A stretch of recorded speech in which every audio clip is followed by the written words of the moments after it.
এই বৃষ্টি কবে যে থামবে। এখানে ফুল তো আছে, এদিকেও ফুল আছে, কিন্তু দেখো কত গাছ নষ্ট হয়ে গেছে।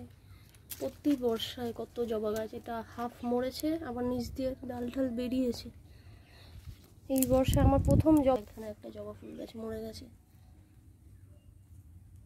এখানে একটা গাছ মরে গেছে। এটা ছিল আমার প্রথম জবা ফুল গাছ, হলুদ জবা, এটাও মরে গেছে এই বর্ষায়। আগের বছরও এরকম হয়েছে, আগের বছর 5-6টা জবা ফুল গাছ মরে গেছে। তার মধ্যে আমেরিকান জবা ছিল, পুনে জবা কত ছিল, সাত জবা ফুলে জবা আছে। এই যে এটাও ফাঁকা হয়ে গেছিলো, অন্য ডাল ফাল বসানো হয়েছে, সব জবা ফুল গাছের টব এগুলো। এটাও দেখছো ফাঁকা, ঘাস হয়ে রয়েছে, এটাতেও জবা ফুল গাছ ছিল। দেখছো ফাঁকা টব, এটাও জবা ফুল গাছের ছিল। এটাই ছিল স্যাকুলেন্ট, ছিল মরে গেছে সব। এইটা দেখছো, এটা অ্যাপেল গাছ ছিল, এটাও গেছে, এটাও ফাঁকা হয়ে গেছে, নতুন ডাল বসানো হয়েছে।